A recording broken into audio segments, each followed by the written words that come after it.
What's going on, everybody? Welcome back to another episode of JaAR. JaAR, for those of you that may be new, stands for Joe and Amy Review. This is our weekly show where we review the Magic stories. And this week, thankfully, even though I think there was a little bit of a hiccup in there at one point with a story not being emailed to us for 1 week because they took a week off, which some people seem to know about, but others really didn't. But regardless, we're doing this on a bit of a delay. So we are here for Chapter 4 of The Gathering Storm by Django Wexler. And that is what we are reviewing today. So, my quick review at the top. I had one glaring major problem with this story, but that has nothing to do with Django's writing. I think that there were a lot of good points to this story, and I think that my one glaring problem with it, which we will discuss, should not deter you from reading it. So I still encourage you to read it, despite the fact that we'll have some things to talk about later, which, if you've watched past episodes, you probably know what I'm going to say regardless. But anyway, that is my quick review. Amy, what about you? So my quick review is, it's a great story. I loved it. So funny. Definitely a must-read. Agreed. And that one issue is an issue that we knew we were going to see eventually. Yeah, and well, I was afraid. I didn't know that I was going to see it, but I was ready for it, and we talked about that. But regardless, I won't be as vague. We'll get into the story, the full review itself. But if you have a way of finding it, one thing that I've realized is if you know someone who has signed up for the newsletter and you are not one of those people, you can have that person just forward you the email with the story on it, because it's just part of the email. So that is one option. So yeah, definitely I would recommend going and reading, at this point, really chapters 1 through 4 are good so far, and I would just say that they're probably all good, at least good enough for you to spend your time. Do you think that if they tried to start getting the newsletters now that they'd be able to? Yes, as far as I know you can. I don't have the link. Otherwise, I would put it in the description. If somebody has it offhand, because I know I've seen it shared online a couple of times, please feel free to put it in the comments. If it comes to me and I have to approve that it can be put in the comments, I will double check and make sure that the link is legitimate. And then if it is, I will put it right through. So no worries on that. YouTube shouldn't give you problems putting links in the comment section. So. And then I can put that one near the top. But yeah, that's as far as I know. But it's a way you should read these stories prior to watching our reviews, just because we have gone back with these at least to doing a review as opposed to attempting to summarize first. Right. Because we had tried to do that for a while and it worked, but these stories aren't really conducive to that. So onto the full review itself. We picked up right where we left off last week, which I enjoy. It really does make it feel like, though, that it wanted to be a book, right? I mean, it's chapter 1, 2, 3, 4. So and honestly, maybe it was. Well, it obviously is. It is a book. It's short book. It is. It's just, no, it's 20 chapters. It's 20 of these. We're only on number 4. Yeah, but they're short chapters. I would disagree. I mean, think of the novel. Think of War of the Spark novel. Some of those chapters were an 18th the length of some of them were like a paragraph, and then you move on to the next chapter. Some were a couple of pages. It was some a were long book. Right. I don't think this would be if it were a book. I'm not so sure. I'm really not. But I would like to see it. I would have liked to have seen it as a book. You would have? Yeah, I think it would have been. I'm a purist. I like being able to hold it in my hand, even though War of the Spark was not the best, we still enjoyed it, and I liked having a physical copy as opposed to having to read it on a screen. Did? Yes, that is me personally. Okay. I know that is not everyone. You can say that it's because I'm old. I would disagree. It's just news to me. I would disagree. That it's because of my age or whatever. I have no problems reading off of a screen. We do it. We've done it many times. I've never had any issues with it, complained about it. But yeah, I like just the feel of having a book in my hand. And to be completely honest, it's been a while since I've had that, aside from, let's say, like D&D books or something to that effect. So that's always nice. Other than War of the Spark, obviously. Well, that's what I mean. Right. Prior to that book, I hadn't had one, like a physical Yeah. story and a book in my Yeah, hand. I mean, I hated the fact that it was a novel because then we had to pay for it as opposed to Well, that's a being different. able to just read it. That's a different story. I didn't say anything about price. That's an entirely different discussion. Yes. Yeah, but if it's a book, it's going to cost money. Fair. But that wasn't my point in talking about having a physical, like having a physical object in my hand and what I paid to have that physical object in my hand, in my opinion, are different things. I'm just talking about I enjoyed having the physical thing as opposed to reading it online. Yes, the price discussion is an entirely different one that I am not getting into right now, Okay. despite the reveal of the Throne of Eldraine information that we got last week. That is not what we're talking about this week. We can talk about that at another time. Okay. We will almost certainly be reviewing it though, so Yeah. there you go. But for this story, because that's what we're here for, it picked up right where we left off with Rawl kind of reacting to his dream. Yes. Where he remembered seemingly first meeting Nicol Bolas, and being introduced to Nicol Bolas, and that very much frazzled and upset him, which it makes perfect sense. Yeah, of course. Being the Rawl that he is today, it makes perfect sense that Right. memory or that dream would have upset him. So to see the Vidalcan, groggy Vidalcan messenger with the letter, and being very flustered with that makes perfect sense. And I like that. It just, again, in that way we were shown and not told. Like, obviously, in a way we were like, oh, and he looks like this and he feels like this, but it's hard for him to follow. Like, that, to me, that's being shown, not told. And I like that you're remembering then back to what you read last week, right, or previously, where it's like,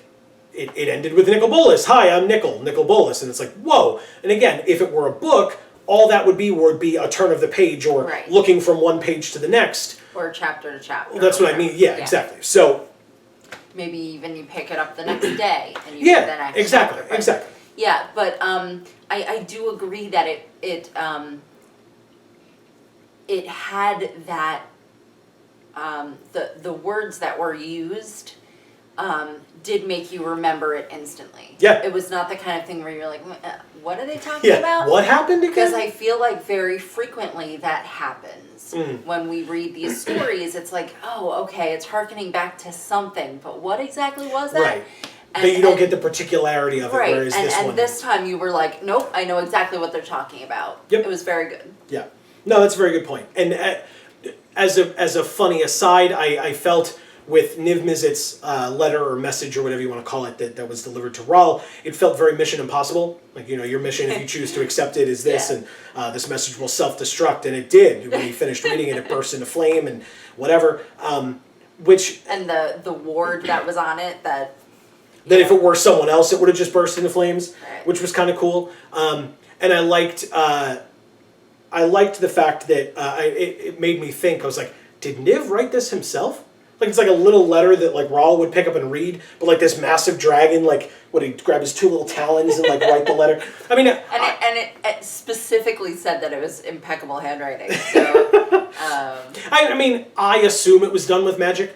But Right. that's just me, because everything else about the note was magic based. Because I feel like, as you said, if you had large talons like that and were magical, what you would probably do to write is use your magic. Yeah. Because you would want somebody to be able to read your handwriting. Yeah. Yeah. Or just... And you wouldn't have to write like a sign Yeah. for your letter. Yeah, exactly. Yeah. Like, oh, it's a billboard, but it's really just a postcard. Yep. You can only fold it a certain number of times, too. Yeah. So there was that, and then it told about the meeting at the Broken Toy Box, which you really liked the name of that place a lot. Yeah. It is really cool. It makes sense. And it's funny. I was like the Broken Toy Box because it sounds like a Rakdos place to go. Oh, yeah. Oh, yeah. So I thought it was really perfectly flavorful that they mentioned that it's sort of seedily, I guess almost secretively partially run by the Rakdos Oh as yeah, well. oh yeah. Like that's there are like rumors surrounding it and this and that, and then they like never technically close, but you know they're always and it's open. like an underground sex club underneath. You know, it's like which is super Rakdos. Yeah. But I noticed. I mean, it was again that was a description that we got, and we had talked in the past weeks about the previous chapters of the descriptions that were given of the places, and we talked about New Prav and what that looked like, and the area and what that looked like, and the Orzhov Cathedral. Like all of these are like super important places that we're getting very vivid descriptions of, and it really is a great introduction to Ravnica as a plane and the like super important places for each of these individual guilds. Well, and the flavor of that plane as well, because if you look at a lot of other planes, it's sort of one note. You know, Amonkhet. You know, you get that same sort of one note. Okay, everything's ancient Egyptian style. You know, or you go to Kaladesh, and everything is that sort of metropolitan but gorgeous, you know, scrolls of gold everywhere. Yep, Inventors Fair and filigree and yeah. Whereas here, each guild has their own very specific look, very specific architecture, color schemes that kind of tie into it's almost like having the number of guilds separate planes, but it's all on one plane. You know? And seeing the different areas where two guilds might kind of blend slightly. I mean, obviously they're kind of in conflict, but just like where, you know, the white from Selesnya might meet the white from Orzhov, and how does that work together or whatever. So that stuff to me is super cool. Like I just love that kind of thing.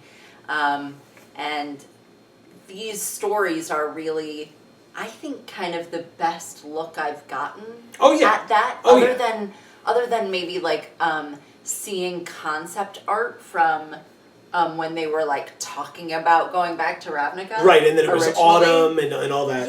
Yeah. Other than that, these stories are really the closest we've come to getting a taste of how specific the guilds really are, how separate and how overlapping they can be. Right, and I believe Dwayne in the comments was talking about that last week as well. So definitely go check out the comments from last week's video. It was a nice description from that, and we talked about that. Thank you for leaving comments. As always, appreciated. Yes, and we've talked about that in past weeks as well. Like I was saying, those things, and it made me as a new DM kind of think of like being able to try to use those locales in a D&D campaign in that area or whatever. But my point in bringing it up was that I thought it was kind of cool that, like, in past weeks we had descriptions of these main places for all of the guilds, and then this week we got a description of the broken toy box.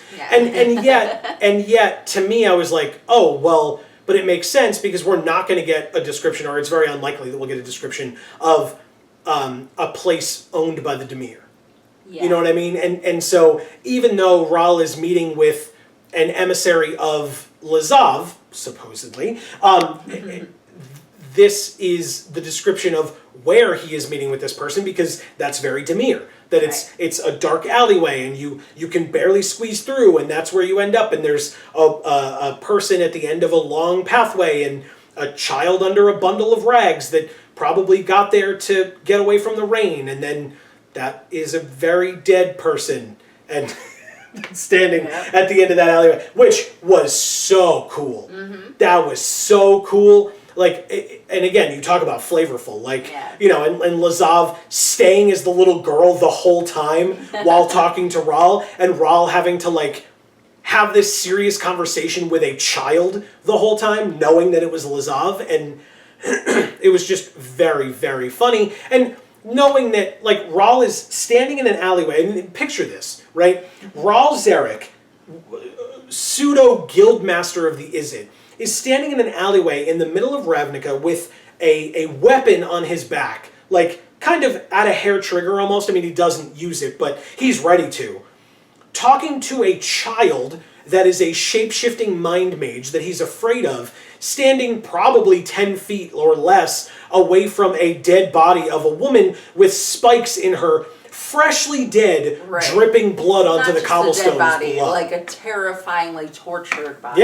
Yeah, spikes through her eyes and her shoulders, and there's Rahl talking to a child. Yeah. Like a little girl hiding under a bundle of rags in an alley. That's amazing. Like, that's so good. I just think that's great. I love that very, very much. Well, if we're going to talk about flavorful dead people, I mean, let's talk about Vraska, too. I mean, how great was that whole interaction? I agree. That we had. Give me 2 seconds. All I wanted to say was all of the dialogue as well between Lazav and Rahl, beautiful. Great. That's all I wanted to say there. Yes, now we can go to Vraska, but I just wanted to give a shout out to that dialogue because it's similar to when Rahl and Tezzeret had that dialogue, I think, in chapter 1. Like, just the back and forth was so great, and it's so, there's palpable tension in that, and I love it. Because you know that they're not just like, I'll come to the meeting, right? It's like, they're talking about it, and Lazav's like, listen, like, I have some things that I have to do, and you need to believe me that these are the things that are going on in my guild without my knowledge. And Rahl's like, yeah, okay. Right? Like, Rahl's like, I believe you, but also I in no way believe you. Right? So I liked that. I like that dichotomy there as well. There are certainly some writers that I feel just have the ability to convey such emotion and mood and, like you said, tension in the way that they write dialogue. Oh, yeah. That other writers just can't touch. Yeah. Certain writers just are great at dialogue. Yeah. In that, when you're reading that dialogue, it's not you reading like a screenplay sort of thing. It's you feeling like you're seeing these characters talking to each other. And you're feeling what they're feeling. And you're understanding what they're thinking. Oh, yeah. And you're knowing what they're knowing. Yeah. You know, it's just, the writing is great. Yeah, their personalities come through in how they speak, which is extremely important and real. Yeah. Right? You get to know a lot about a person just on how they talk about common things. Yeah. And you pick that up over time. But with, you know, if someone's talking about the weather, that's one thing. But if they're having a serious discussion similarly to the way that Rahl and Lazav and Tezzeret and whoever are talking, you get the idea of who they are as people from that because they're having those in-depth discussions. So yes, Amy, as you pointed out, yes, we then get a proper transfer over to Vraska, and we get to hear about Vraska in setting up her throne, which we saw in some of the art, and we saw that it had faces on it, and so we could have like assumed, or maybe it was in flavor text too, that it was made of bodies of her enemies. Well, it was described to us at one point. Yeah, I just don't, maybe in the Golgari story. Yeah. From Nikki Drayden or something. I don't remember. Yeah. But we hear about her throne, but in like there it's just, oh, it's so cool. It's got, you know, all her victims or her enemies posed in different ways for her throne. But here we hear about how Vraska's like, yeah, but it's really difficult to get it correct. Yeah, right. Like, I want this to look good, and it doesn't because as I'm killing people, surprise, surprise, they're moving and stuff. Right. Which is great. And god damn it, because, you know, so hard. I really needed the arm of that chair to be a certain way, The and they arm of just that chair? Yeah.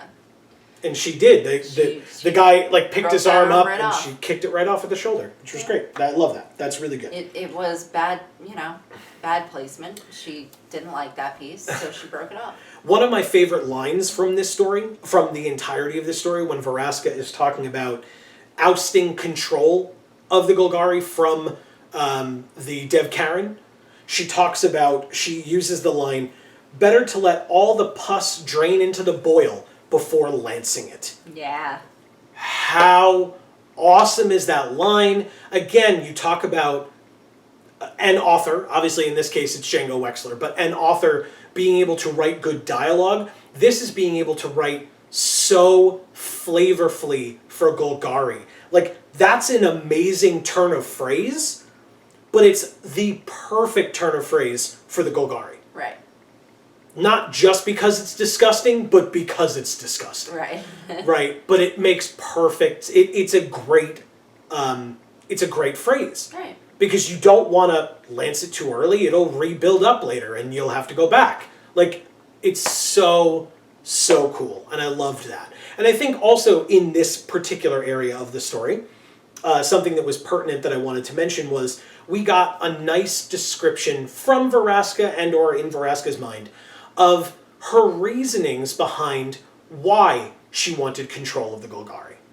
And that was something that I didn't like go into this being like, oh man, I really hope they explain that, because it wasn't really something that I needed. Like, Vraska was beaten down and abused and became a leader on Ixalan, and so she kind of embraced her destiny because she knew that she wanted to be a leader. She knew that she had that capability inside of her. She was intelligent enough. She believed in the downtrodden that were the Crawl, who were being mistreated by the kind of elven leaders with JaAR and the prior control of the Golgari. And so to me, that I understood that. That made sense to me.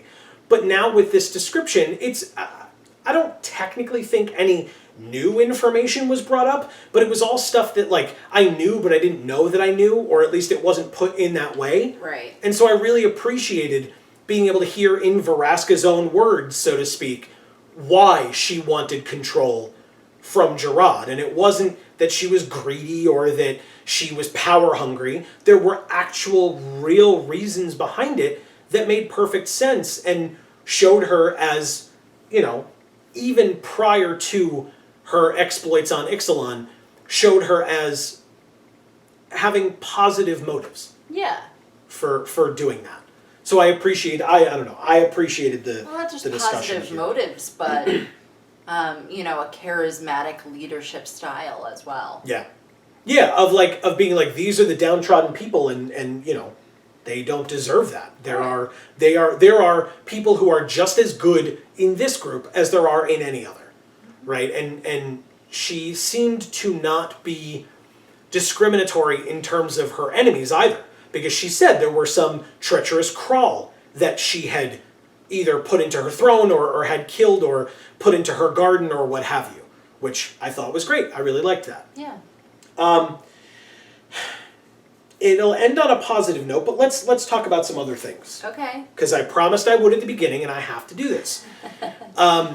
So this story told the portion of the tale of Vraska regaining her memories, which we knew was coming after having read War of the Spark. We knew it was coming from a telepathic source based on last week or 2 weeks ago. I remember mentioning that I figured it was going to be Zedek because he was the telepath that was around Vraska, so it made sense that that was where that was going to come from. But based on who Zedek was that we had learned in the prior stories, I said that I believed that it did not make sense for Zedek, a telepath of middling ability, power, right? And that, I don't think that's insulting. That's just, he himself describes himself that way in this story.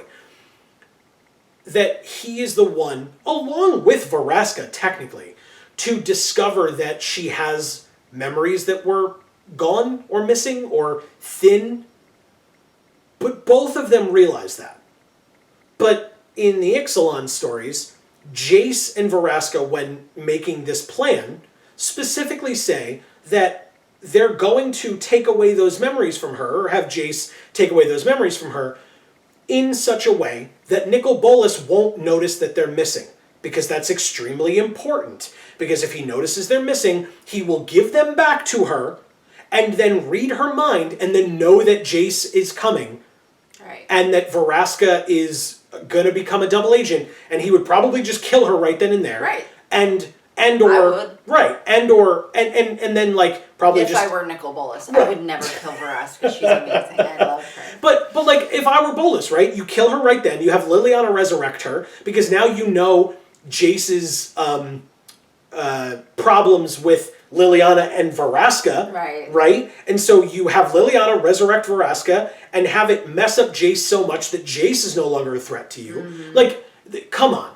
I'm not a nigh omnipotent planeswalker elder dragon, and I came up with that just now sitting here on this chair. Right. Talking to all of you. So there's no way at all that that is how Vraska would have gotten her memories back. Right. Because Jace, after having regained all of his training and abilities from Alhammaret, combined with everything that he knew prior from even not his locked away memories from Alhammaret, just everything from when he got to Ravnica on, which he was a pretty good telepath prior to that, or with that, right. but then gained all of his training as well, and then became an even more powerful telepath, where he could basically wipe the mind of Azor, a former elder planeswalker in his own right, a Sphinx, with ease, yeah. right? With no resistance That's whatsoever. A big deal. It's That's a huge lot deal. Of power. Right. And for someone with that much power to do something like that in somebody's head that he did to Vraska, mm-hmm. with her permission, as was told, with the thought in mind that he's trying to keep that information from somebody like Nicol Bolas, he would not have been sloppy about it. No. And Vraska... Some random guy would not have been able to see the hole in her mind. And honestly, again, it's not even just Zedek. Vraska knew it. She was like, wow, anytime I think about that, my head hurts. Like, but that doesn't make any sense. Because Vraska got to Ixalan, she would have had all of her memories of being with her crew. It's just that the moment that Jace showed up is when she would have had the blind spot, so to speak. But she would have had the entirety of the time with her crew. So she wouldn't have been made to forget her time with the Belligerent and Malcolm and Breaches and all those people. Yeah.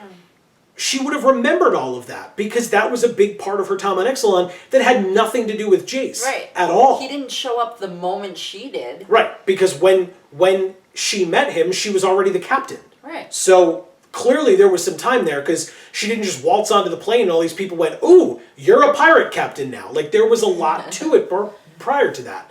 So all of those memories would have been there. And then all Jace and Vraska would have had to do prior to Jace wiping her memories would be to make up a false memory for getting her from when she met Jace to when she got to the Immortal Sun. Because then all she had to do at the Immortal Sun was push a button, and then the Immortal Tezzeret would have grabbed the Immortal Sun with the planar bridge, and that'd be the end of it. And then she'd go back to Nicol Bolas, and everything would be hunky-dory. And that's all you needed to do. So Jace almost certainly did that. As, at that point, presumably, one of maybe the second most powerful telepath in the multiverse. At that point. Probably not as powerful as Bolas, but maybe. But they didn't really go that way with the story, which is why they had to retcon it. I couldn't think of the word. Yeah. That's why they had to blatantly retcon it with this. And it's not good enough. And it's not, please don't misunderstand, because I think I said this at the beginning, but if I didn't, let me be clear. This is nothing on Django Wexler. No. At all.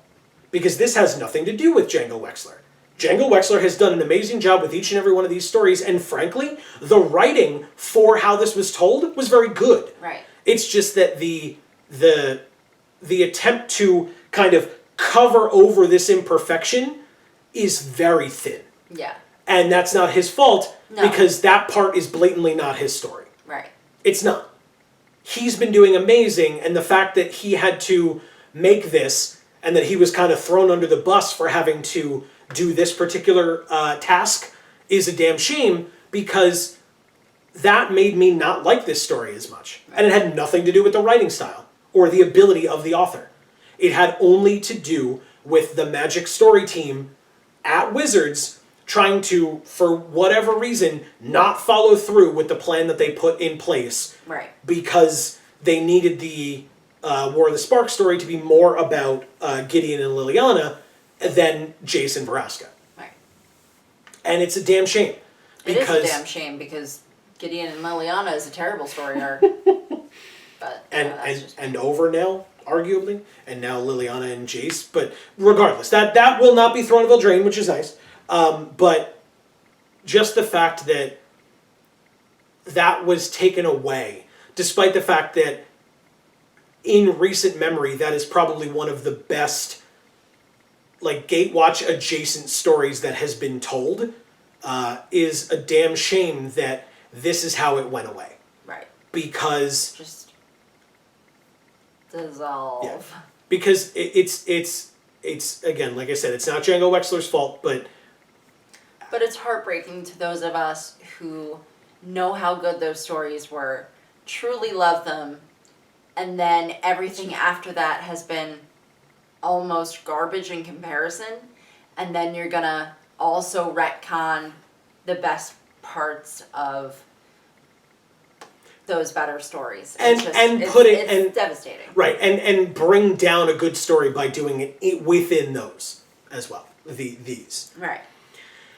So that's all I have to say on that. We would love to hear your opinions. If you think that it was done well, we would love to hear that. We will not be arguing with you. We would just love to hear your opinions because, as with anything, whether you agree with us or disagree, we'd love to hear anything and everything. We're not done yet because I said we would end on a positive note, and by God, we're going to. We then get back to Rahl. And Rahl is going over the list of the guilds that are coming to this guild summit and the guilds that haven't quite been convinced yet and where they're all at, which is great. I mean, that's more, I feel like more Azorius-esque than Izzet-esque, but it makes sense that he would stop and make a chart in his brain, essentially, of like, okay, this is a yes, this is a blatant no, this is a maybe because of this, or I have to go meet with Imara tomorrow, I set up that meeting already. So we have like some steps in place of what Rahl is doing to try to get this guild summit going. And he again talks about the fact that the Orzhov had said no. And he debated going to Tomek to ask for help. And again talks about how guild business and personal business need to stay separate. And we talked about that last week because it was discussed in last week's story. And again it comes up this week, and it was brought up, and then it's followed up with a real test of that rule that they made for themselves of guild business and personal business stay separate. And now it's like, I could really use his help here. Right. But no, guild business and personal business stay separate. I would... And not just that, but then he says, it could hurt us. Yeah, it could hurt our personal relationship. Right. Yeah, It could absolutely. make our relationship, strain in some way if we were to do this. And we saw that a bit in the novel, so it's hard to tell... It's hard to tell how much more of that will come up among these stories. Right. But I'm definitely looking forward to it. Because... if it comes up more, I would love to see more of that dynamic, and whether it bends until it breaks, and obviously not talking about breaking those two up, but like bends until it breaks, meaning that one finally does go to the other to get some assistance, or whether it really is no, guild business and personal business stay separate, and even when tested, it stays that way. I'm curious how that pans out. And last but not least, Rahl's assistant, Hekara, and the Golgari zombie. Just everything about that moment. If you haven't read the story, I can't give you more than that, except to tell you that everything, from the moment that assistant popped his head in and was like, there's an emissary here to see you, everything from that moment until the end of the story was absolutely hilarious. Hysterical. Hilarious. So funny.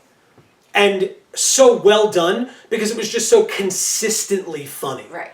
And yet, important information was gotten across at that point. That was a terrible sentence, but allow me to go there. But it wasn't just, slapstick. Exactly. It was real stuff. Yeah. And yet, still so funny.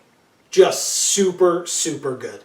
So, I loved that part. And again, it was good because it came after all of the nonsense with the retconning, and so I really, really appreciated that part was in that story. Right. Because without it, I would have been left with such a sour taste in my mouth. And maybe that would be just me, because maybe I'm being too harsh, and I would love to hear you tell me that if you think that.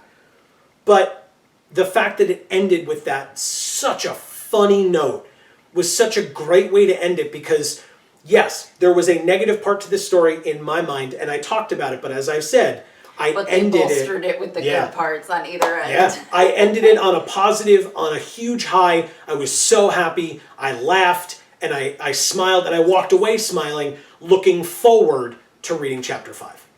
And again, if this were a book, I probably would not have stopped at that point. I would have flipped the page and kept going.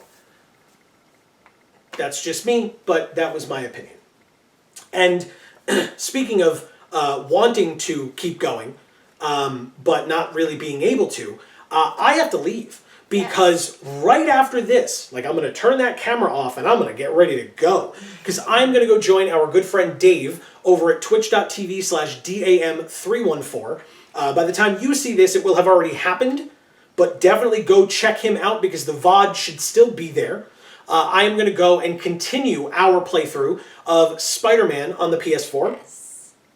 Where we will learn that Spider is not murder, despite what those folks over at the... I don't know about that. Not you two. I'm like the only one. That everyone at the Guarded Cult are fantastic individuals, and you should definitely go over and check that out. Give them a shout out. Give them a follow. That will help a lot. It costs you nothing, but it lets you know when those streams go up. Dave has fostered a wonderful community over there, and when we show up, we really appreciate that he allows us on, whether we go together to do some Jackbox Party Pack games, or whether I go to play Super Hot or Spider-Man or Chop Chop or whatever it is that we're playing over there when I am visiting as well. It is always a ton of fun. Dynasty Warriors 9. We did a 12-hour stream of Dynasty Warriors 9 from 9 p.m. to 9 a.m. Friday into Saturday. That was a while ago, but it happened. That was just the worst game. Memorable, though. Oh my God. Yeah, memorable. I made it home that night, or that morning, which was the important part. So, yes, so definitely I would say go check him out. We would really appreciate it. He is very deserving of it. Yes. But I'm going to go do that whether you watch or not, because I'm really looking forward to it. It's going to be a great time. So we really hope that you enjoyed this episode of JaAR, let alone what I'm about to go do. I hope you really enjoyed this episode of JaAR. Please, as we said, let us know your opinions down in the comments below of this story, of our review of this story, of Spider-Man on the PS4. Sure, why not? Maybe go to Twitch chat for that. But yeah, either way, we really appreciate it. And if you come into the comments to talk about the story and to talk about our review of the story, that's a really good way to join us in showing off your... #Vorthos Pride. I got it in there. There was like a half a second where I almost forgot. But I didn't, because that would be awful. So yes, thank you all so very, very much for watching. Please stay tuned to the channel for lots more fun stuff coming. I'm going to be on my own this Friday night, so I'm going to be doing some more openings, because it's been a little bit, and I would like to open some product. Itching. Yeah, oh yeah, definitely. So stay tuned for that, and please enjoy your concert, Amy. But yes, thank you all so very much for watching this episode of JaAR from the Geek for All YouTube channel. I have been Joe. And I'm Amy. And as we always say, in whichever video of ours you watch next, we will see you all next time. Thanks, everybody.